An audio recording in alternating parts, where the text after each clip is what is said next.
অনেক দ্বারা আর শুনছে না, মর্জি মতো কাম করে গেছে। আইসি এটা ভাঙতো, তো উনি কইছি যে আপনি মোড়া ভাব দেন, কন্ট্রাক্ট দ্বারা কথাটা শুনছে না। যখন আইছিল প্রথমে আমরা কইছি যে মোড়া ভাব দেন, শুনছে না, সিজনটা ভাব দিছি দেখি এটি চলবো, শুনছে না, প্লাস্টিকের ভাব দিছে।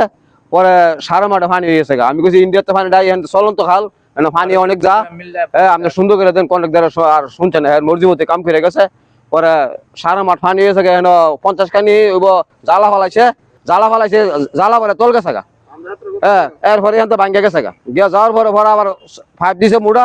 ধর ওই 5 আবার কাম হয়েছে না, আবার পানি বৃষ্টি আবার মাঠ ভরে আছে গা, জ্বালা আবার তল গেছে গা। ঈদের 2 দিন আগে রাস্তাটা ভেঙে যায়, তো যার কারণে আমরা যারা সাধারণ পাবলিক আছে তাদের কসবা থেকে আখাউড়া বা আখাউড়া থেকে কসবা আসা যাওয়া খুবই প্রবলেম হচ্ছে। রাস্তাটা ভাঙার ফলে এবং এই মানে আপনার এটা ভাঙার ফলে যাত্রীদের কাছ থেকে ড্রাইভাররাও অনেক টাকা বেশি ভাড়া নিচ্ছে। তো যার কারণে আমাদের মতো অনেক লোক আছে যারা কিনা গরিব বা দিন আনে দিন খায়, তারা ওই ভাড়াটা বহন করতে খুব কষ্ট হচ্ছে।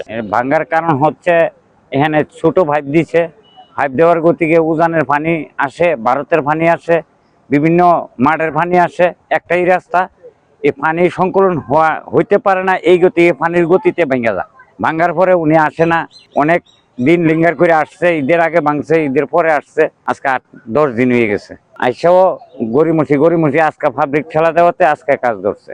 2 দিন আগে এই যে কসবা আখাউড়ার একটা যোগাযোগ চাপিয়া ব্রিজের যে একটা অবস্থা হইলো, আমরা গাড়ি চলাচল অনেক কষ্ট হইতেছে, বা গাড়ি ওই দিক দিয়ে উঠতে লইলে দুনিয়াটা ঘুরে আইয়ে আর রাস্তায় ওই রাস্তাও বা ভাঙছে, আর এখানে ডেলি গাড়ি উল্টায় জায়গায়। তো এখন পর্যন্ত এই ব্রিজের এই ডাইভারশন বান্ধা হচ্ছে না। কন্ডাক্টর এখানে 10 ইঞ্চি কি 12 ইঞ্চি পাইপ দিছিল, দেওয়ার পর তখন এটা যে ইন্ডিয়া থেকে পানিটা আসে, এই পানিটা লোড করতে পারে নাই।